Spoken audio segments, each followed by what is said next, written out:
Olá, queridos estudantes dos primeiros anos do Instituto Federal de Pirituba. Nesse terceiro vídeo sobre figuras de linguagem, nós vamos falar de duas figuras de linguagem que são semelhantes, embora as duas falem de coisas opostas. São a antítese e o paradoxo. Tanto a antítese quanto o paradoxo são as figuras de linguagem que tratam das ideias opostas, mas cada uma à sua maneira. Vamos ver primeiro a antítese. A antítese é a figura de linguagem que é o emprego de palavras que se opõem quanto ao sentido. Ou seja, é uma coisa ou é outra. São alternativas que aparecem juntas, mas elas não se fundem. Ou é isso ou é aquilo. Eu coloquei aqui como um exemplo figurativo para vocês esse círculo, né, que tem duas cores opostas, uma de cada lado. Vamos ver aqui alguns exemplos.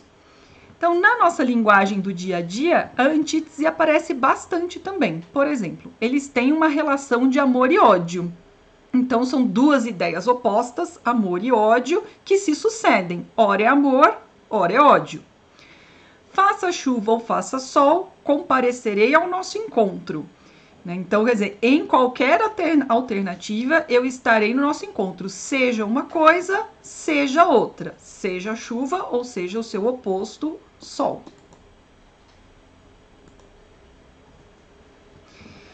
Aqui, como um exemplo literário, eu coloquei um verso de Vinícius de Moraes, que na verdade virou até samba. Tristeza não tem fim, felicidade sim. Então, aqui nós temos os dois sentimentos opostos, tristeza e felicidade, e a ideia geral também é de oposição, né? A tristeza não tem fim, ela se alonga, e a felicidade, ao contrário, ela termina, ela tem fim. E aqui eu coloquei um trecho de um poema de Gregório de Matos, que é um poeta que faz parte do movimento literário e artístico chamado Barroco. No Brasil, é lá do século XVII. O Barroco é um movimento artístico que tem como uma das suas características principais justamente os contrastes. E, portanto, na literatura, uma das figuras de linguagem mais usadas nos poemas barrocos é exatamente a antítese. Vejam aqui como Gregório de Matos constrói várias antíteses que eu destaquei para vocês visualizarem melhor. Vamos ler o trechinho. Nasce o sol e não dura mais que um dia. Depois da luz se segue a noite escura. Em tristes sombras morre a formosura. Em contínuas tristezas a alegria. O poema trata da passagem da vida, faz uma metáfora geral da passagem da vida, de como a vida é breve, que rapidamente ela passa como um dia e que, seguido da luz, que é a vida, vem a noite escura, que é a morte, que a formosura morre em sombras, ou seja, a beleza da juventude morre lá na velhice. Vamos ver aqui as antíteses que ele usa, ó. Dia e noite, luz e sombras, e aqui no mesmo verso, tristezas e alegrias e alegria. Então não precisa nem ser aqui, ó, no mesmo verso que as ideias opostas aparecem.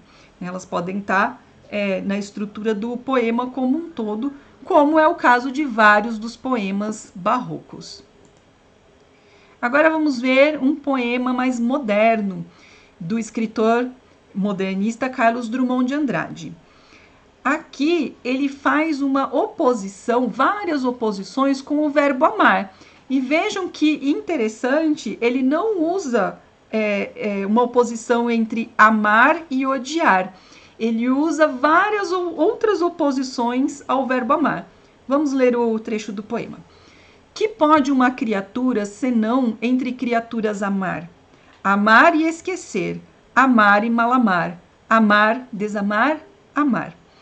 O poema fala, né, dos vários amores que nós temos na vida, né, que vão se sucedendo. Quer dizer, você ama depois você esquece, depois você acaba não gostando mais, o amor vira mal amor, aí ama e depois simplesmente deixa de amar.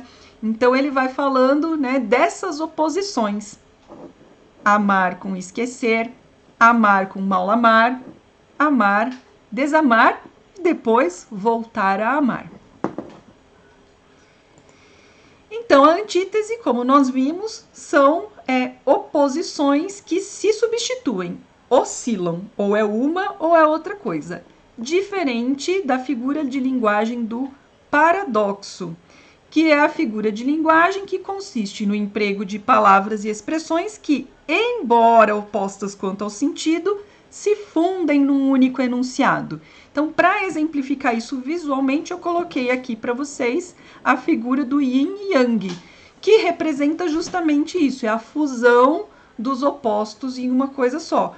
É algo que você não pode desconectar. Embora as ideias sejam opostas, elas formam um conjunto único.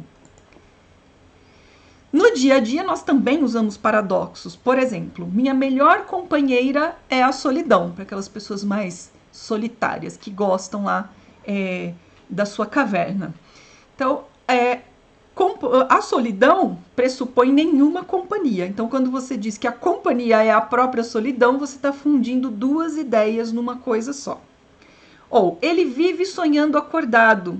Então, quando você sonha, você está dormindo. É o oposto de estar acordado. Porém, sonhar acordado é um paradoxo que funde as duas ideias opostas.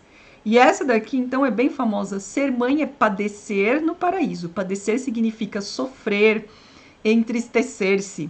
Então, a ideia aqui é que ser mãe é, ao mesmo tempo, um sofrimento e uma grande felicidade, como estar no paraíso. Vamos ver aqui alguns exemplos da literatura. Olha ele de novo aí, o Luís de Camões, o mesmo soneto.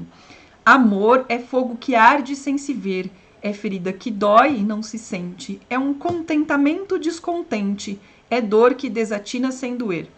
Nós analisamos o comecinho, né, desse poema, que também esse aqui é só um trecho, né, nós analisamos lá na metáfora, analisamos o início aqui, ó, amor é fogo, amor é ferida.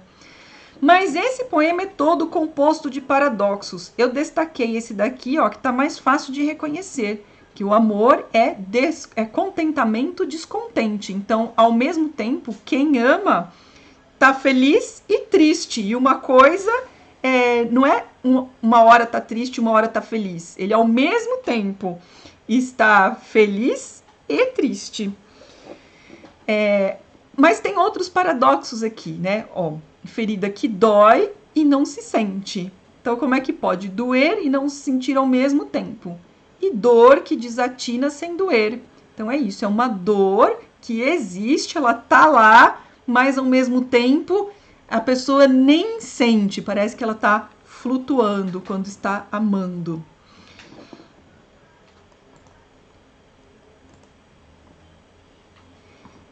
E aqui um trechinho do belo poema que se chama Operário em Construção, de Vinícius de Moraes, né, que esse poema, ele conta um pouco a história de um trabalhador da construção civil que ele começa a perceber que ele faz casas, faz prédios onde ele mesmo não pode morar, né? Então ele começa a pensar sobre aquela situação dele, né, que ele faz tudo e ele não pode aproveitar aquilo mesmo que ele faz.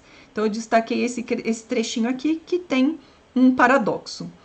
Como tão pouco sabia, quer dizer, ele sabia, né, o operário, como tão pouco sabia que a casa que ele fazia, sendo a sua liberdade, era sua escravidão.